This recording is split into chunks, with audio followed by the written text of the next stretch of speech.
To all, and today we're gonna do the third lecture, which is important, and that is what are the exceptions present in the periodic table. यहाँ से हमेशा question आता ही आता है, so this is a very important topic from paper point of view.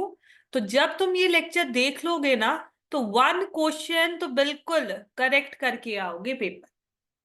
ठीक है, तो let's start. That is क्या क्या एक्सेप्शंस है पीरियोडिक टेबल में और कौन कौन सी चीजों पे हमारे पास पीरियोडिक प्रॉपर्टीज डिपेंड करती है. We gonna do that today.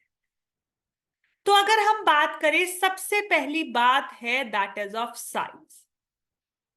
अब साइज क्या होता है? साइज दो फैक्टर्स पे डिपेंड करता है. कौन कौन सा? एक तो नंबर ऑफ शेल्स, और दूसरा फैक्टर हमारे पास क्या है?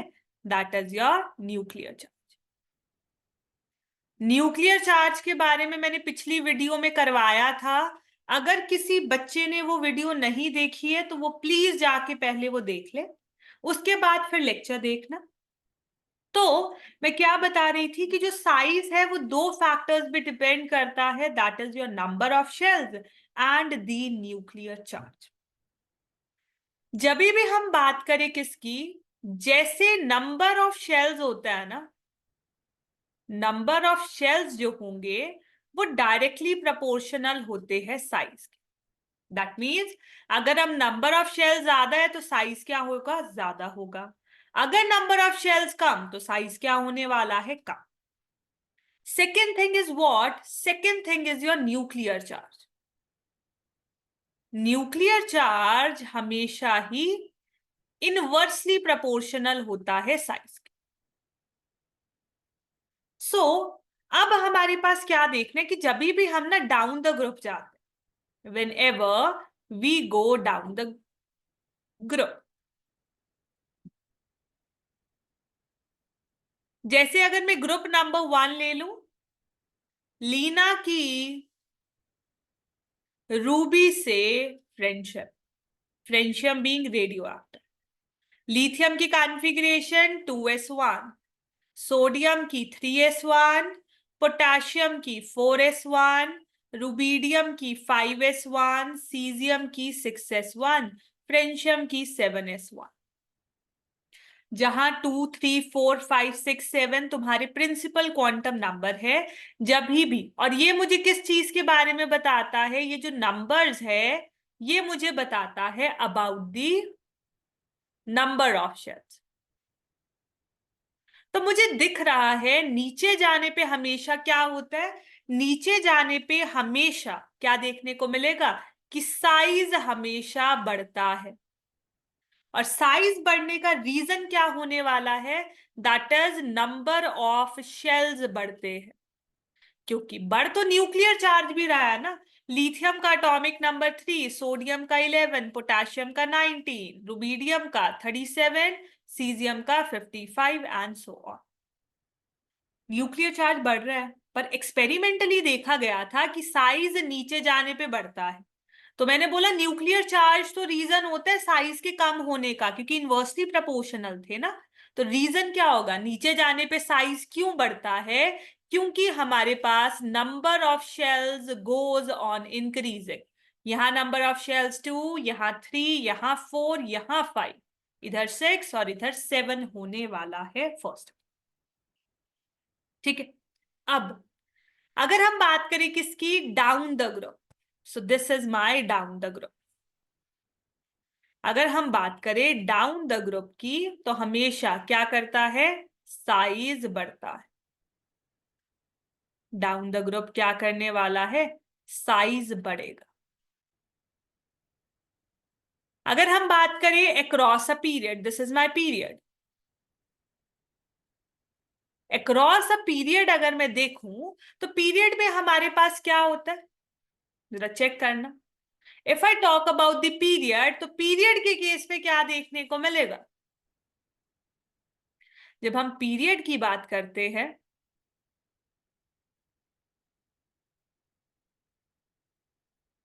पीरियड नंबर सेकेंड लिख रही हूं. Little bigger boy caught not of fish knee. Lithium की कॉन्फ़िगरेशन क्या होती है? Atomic number 3 1s2 2s1। Beryllium का atomic number 4 1s2 2s2। Boron का एटॉमिक नंबर 5 कॉन्फ़िगरेशन क्या? 1s2 2s2 2p1। कार्बन का एटॉमिक नंबर 6 कॉन्फ़िगरेशन क्या? 1s2 2s2 2p2। यहाँ 2s2 2p3, इधर 2s2 2p4, इधर 2s2 2p5 और इधर आ जाएगा 2s2 2p6। अब नंबर ऑफ शेल्स देखो, सबसे बड़ा नंबर 2 ही है। 2 2 2 2 2 ही है ना सबसे बड़ा नंबर, ये 2 ले लो। 2 2 2 सबसे बड़ा नंबर 2 ही देखने को मिल रहा है। तो जब भी हम अक्रॉस अ पीरियड जाता है ना, अक्रॉस अ पीरियड हमेशा क्या होता है? Number of shells remain same. Shells तो सेम रहे। मुझे दिख रहा है atomic number goes on increasing ना। अगर नंबर ऑफ शेल सेम हो गए तो एक शेल पे डिपेंड करता था साइज, दूसरा न्यूक्लियर चार्ज पे। सो दैट मींस अब न्यूक्लियर चार्ज की बारी आ जाएगी। तो अक्रॉस अ पीरियड हमेशा क्या करता है? साइज डिक्रीज करता है। और उसका रीजन क्या है? क्योंकि न्यूक्लियर चार्ज हमारे पास क्या करने वाला है? बढ़ता है जब भी हम अक्रॉस अ पीरियड मूव करेंगे। ऑल्दो हमारे पास क्या होने वाला है? नंबर ऑफ शेल सेम रहते हैं बट साइज सेम नहीं रहेगा। साइज क्या करता है? Size always decreases. तो इस चीज का ध्यान रखेंगे। तो अक्रॉस अ पीरियड हमेशा क्या करता है? साइज डिक्रीज होता है। साइज डिक्रीज होने का रीजन क्या? न्यूक्लियर चार्ज का बढ़ना, न्यूक्लियर चार्ज का इंक्रीज होना। और डाउन द ग्रुप जाने पे साइज क्यों बढ़ता है? क्योंकि नंबर ऑफ शेल्स हमेशा क्या करते हैं? हमेशा बढ़ते हैं। अब इंपॉर्टेंट चीज दैट इज योर एक्सेप्शंस। तो let's move to the exceptions. अब एक्सेप्शन की अगर हम बात करें, सबसे पहली एक्सेप्शन है along the period. Along the period क्या है? That is your noble gases. Noble gases last में आती है पीरियड के, तो मैं एक्सपेक्ट करती थी उसका सबसे छोटा साइज होना चाहिए। But instead of that noble gases have maximum size. Nobel gases का सबसे बड़ा साइज देखने को मिलता है। तो अक्रॉस अ पीरियड जो हमारे पास एक्सेप्शन है, exception is what? Exception is my noble gas. अब नोबल गैसेस का सबसे बड़ा साइज क्यों है and what is the reason? Reason is the van der Waals radii. Van der Waals radii, noble gases में वेंडर वॉल रेडियाई प्रेजेंट होता है, इसलिए उनका साइज बहुत ज्यादा बड़ा होता है। उसके अलावा हम क्या रीजन दे सकते हैं? दैट इज नोबल गैसेस के वैलेंस शेल में, वैलेंस शेल कंप्लीटली फिल्ड होता है। अगर इतने ज्यादा इलेक्ट्रॉन साथ में आएंगे तो रिपल्शंस क्या होती है? Repulsions are high. कौन सी रिपल्शंस? इंटर इलेक्ट्रॉन, दो इलेक्ट्रॉन्स के बीच की रिपल्शन कैसी होती है? हाई होती है। जिसकी वजह से अगर किसी चीज को तुम पसंद नहीं करते, उससे दूर जाओगे, तो इलेक्ट्रॉन्स एक दूसरे से दूर जाना पसंद करेगा। और अगर दूर जाएगा तो साइज ऑटोमेटिकली बढ़ जाएगा। तो along the period noble gases जो होती है उनका मैक्सिमम साइज होता है, which is an exception. Other than that अगर हम डाउन द ग्रुप की बात करें तो एक्सेप्शन कौन आता है? That is my group number 13। Group number 13 कौन सा है? That is my boron family. तो अगर हम बोरोन फैमिली की बात करें तो बोरोन फैमिली में कौन कौन आता है? दैट इज योर बाल, गाल, इंता। क्या बोल रहे थे? नीचे जाने पे साइज बढ़ता है ना, this is down the group, but यहाँ ऐसा नहीं होता है। एक्सेप्शन कौन है? ये क्या देखने को मिलता है? बोरोन से एल्यूमिनियम जाने पे नो डाउट साइज क्या करता है? इंक्रीज करता है।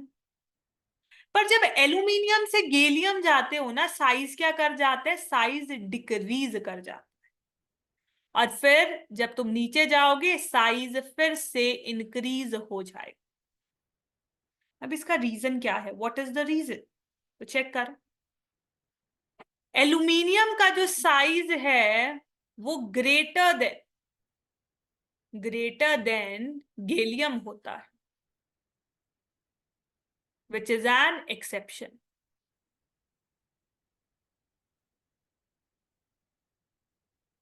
एल्यूमिनियम का एटॉमिक नंबर इज 13। कॉन्फ़िगरेशन लिखूं तो 1s2 2s2 2p6 3s2 3p1। अगर मैं गैलियम की बात करूं, atomic number 31, configuration argon 18 4s2 3d10 4p1। अब ध्यान से देखना, या रीजन क्या, कई बार रीजन पूछ लेता है, रीजन से तुम्हें एमसीक्यूज बना देगा। तो देखो यहां मेरे पास कहीं भी इलेक्ट्रॉन डी सब शेल में गए, the answer is no. But अगर मैं यहां बात करूं, अलग क्या देखने को मिल रहा है कि गैलियम के केस में इलेक्ट्रॉन्स कहाँ जा रहे हैं? डी सब शेल में जा रहे हैं, और इनका तो बहुत ज्यादा पुअर स्क्रीनिंग इफेक्ट होता है। पुअर स्क्रीनिंग या शील्डिंग इफेक्ट इनका हमें क्या देखने को हमेशा मिलता है? इसका मतलब ये पुअर शील्ड है 3d10 वाले, ये ना के बराबर है, इनका होना ना होना एक बराबर। तो न्यूक्लियर चार्ज क्या होगा? पी को अपनी तरफ, ये जो पी में एक इलेक्ट्रॉन है ना, बहुत स्ट्रांगली अपनी तरफ अट्रैक्ट करेगा, और जिस वजह से इसका साइज क्या हो जाता है? डिक्रीज हो जाता है। तो रीजन क्या होता है? Poor screening effect of 3d electrons in gallium. इस वजह से हमें क्या देखने को मिलती है? ये एक्सेप्शन देखने को हमेशा मिलती है।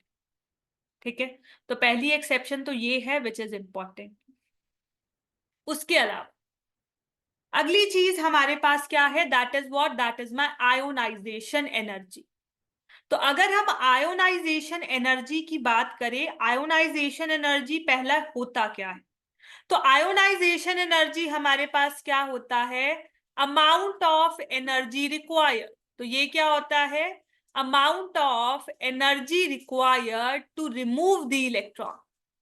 Amount of energy required to remove the electron from neutral gaseous atom, from neutral gaseous atom to to convert it into gaseous cation। That means अगर हमारे पास क्या है? कोई एटम है, एटम से तुम क्या करना चाहते हो? इलेक्ट्रॉन को रिमूव करना चाहते हो, तो क्या करना पड़ेगा? अगर एटम से इलेक्ट्रॉन को रिमूव करना है, जैसे अगर तुमने क्या करना है, क्लास से किसी बच्चे को बाहर भेजना है, तो तुम्हें एनर्जी लगानी पड़ती है ना। तो वैसे ही अगर एटम से इलेक्ट्रॉन रिमूव करना है, एनर्जी को क्या करना पड़ता है? एनर्जी को सप्लाई करना पड़ता है। और ये जो हम एनर्जी सप्लाई करते हैं ना, इसी को ही हम क्या बोलते हैं? That is termed as your ionisation energy.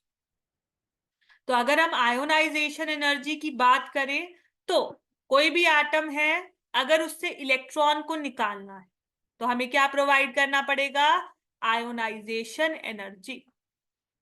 अगर किसी से नेगेटिविटी निकल गई तो वो क्या बन जाएगा? पॉजिटिव। तो इसको ऐसे भी लिख सकते हो, ए प्लस आयोनाइजेशन एनर्जी, वो क्या दे देगा? कटायन, गैसियस होना चाहिए और न्यूट्रल होना चाहिए, और साथ में बाहर इलेक्ट्रॉन मिल जाएगा। इसी एनर्जी को हम क्या बोलते हैं? That is termed as a ionisation energy. अब इधर भी ना कुछ एक्सेप्शन देखने को मिलते हैं, so let's talk about the exception. उससे पहले ये बता देती हूँ कि डाउन द ग्रुप और अक्रॉस अ पीरियड ऐसे होता क्या है, तो जरा वो देख लो। नीचे जाने पे जब भी तुम डाउन द ग्रुप जाते, डाउन द ग्रुप जाओगे, हमेशा आयोनाइजेशन एनर्जी क्या करती है, डिक्रीज करती है। और आयोनाइजेशन एनर्जी डिक्रीज क्यों कर रही है, क्योंकि हमेशा क्या होता है, साइज हमारे पास जो होगा वो बढ़ जाता है।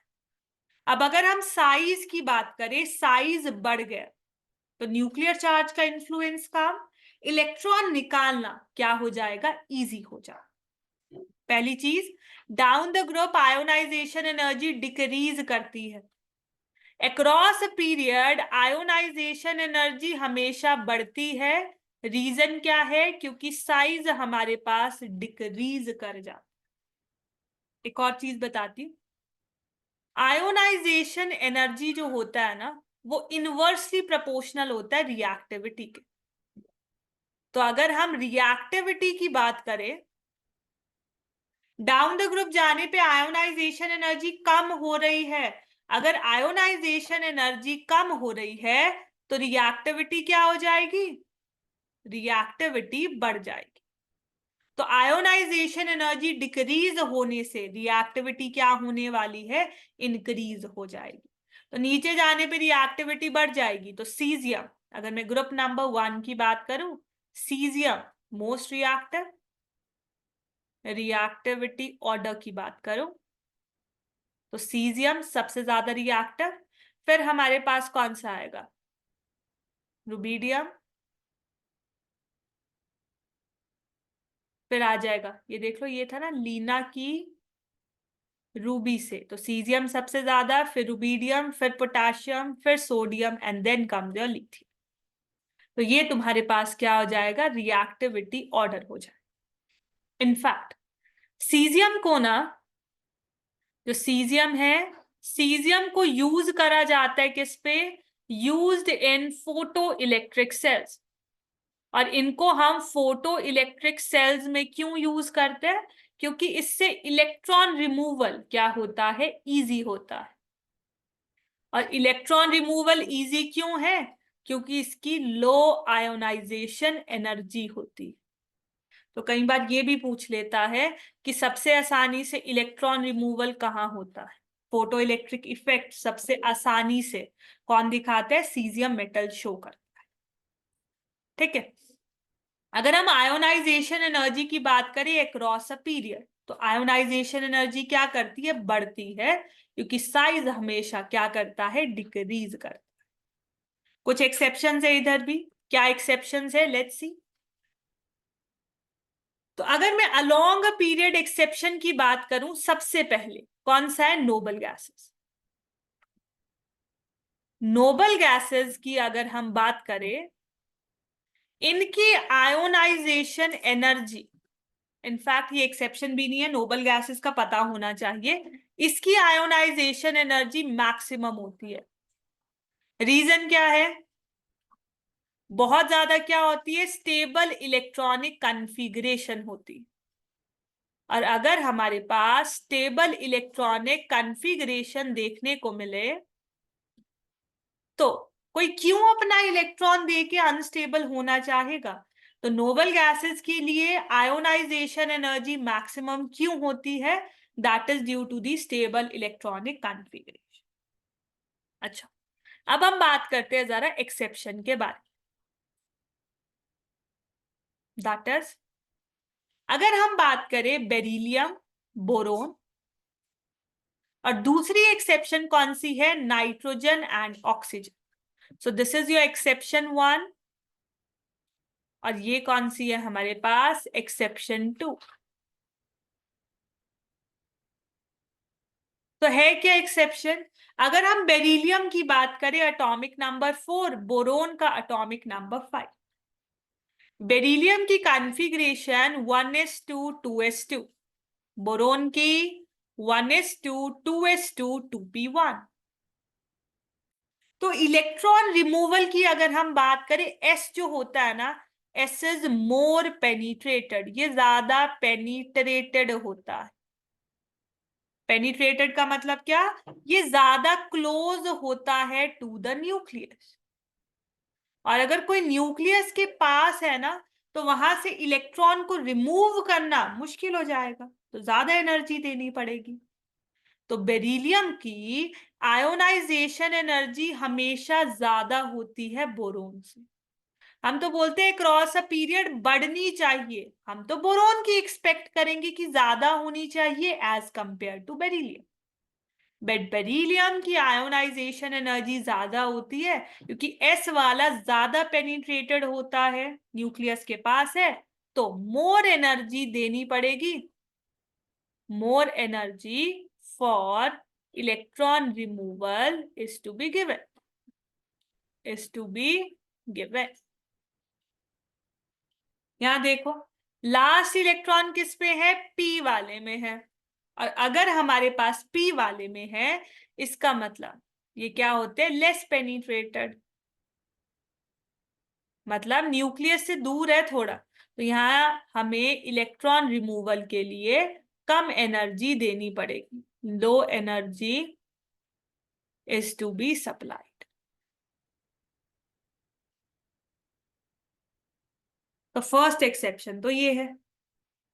पेनिट्रेशन का ऑर्डर क्या होता है, अगर हम पेनिट्रेशन के ऑर्डर की बात करें तो वो भी हमारे पास क्या होता है, बिल्कुल सेम होता है, शील्डिंग इफेक्ट वाला ही। पेनिट्रेशन का ऑर्डर क्या होता है, सबसे ज्यादा पेनिट्रेटेड होते हैं एस, फिर पी, फिर डी, फिर एफ।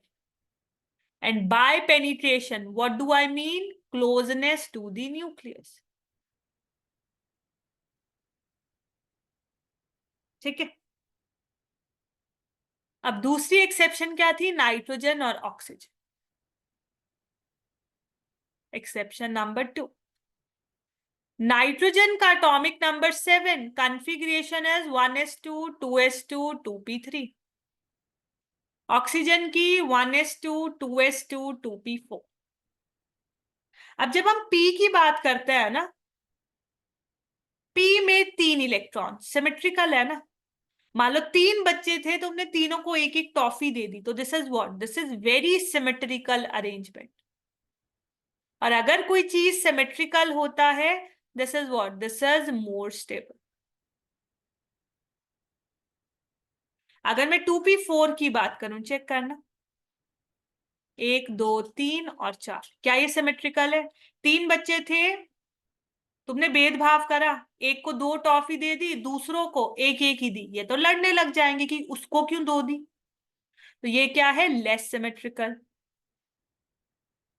और अगर लेस सिमेट्रिकल है, जो चीज इतनी सिमेट्रिकल नहीं है, तो ये अपना एक इलेक्ट्रॉन दे के सिमेट्रिकल बनना चाहेगी, तो फटाफट ये सिमेट्री गेन करना चाहेगी।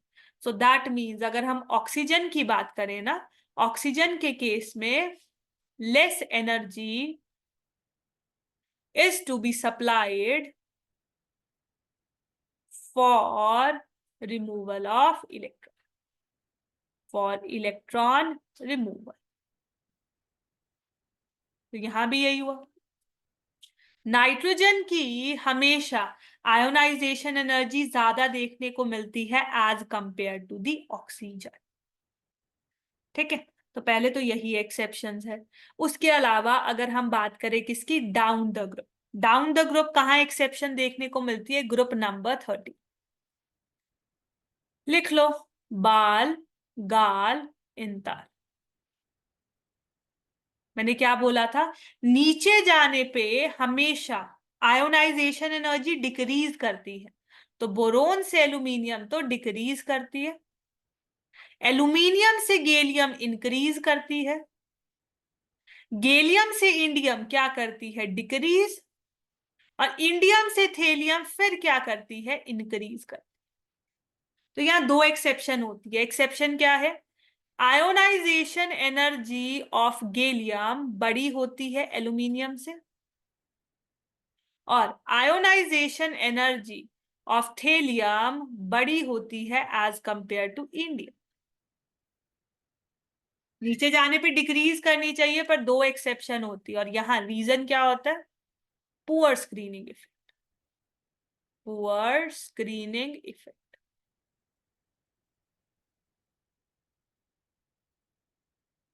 यहां किसका, गैलियम के केस पे 3D इलेक्ट्रॉन्स का पुअर स्क्रीनिंग इफेक्ट, और थेलियम और इंडियम के केस पे हमारे पास इलेक्ट्रॉन है एफ सब शेल में भी चलने लग जाते हैं, तो यहाँ पुअर स्क्रीनिंग इफेक्ट किसका होता है, screening effect of F sub shell. तो ये एक्सेप्शन हमें देखने को मिलती है in the case of group number 13 of the ionisation energy. तो इस लेक्चर को हम छोटा रखेंगे, उसके बाद में एक और एक्सेप्शन वाला वीडियो पोस्ट करूंगी और साथ में फिर क्वेश्चंस भी डिस्कस करेंगे। So that's all for today.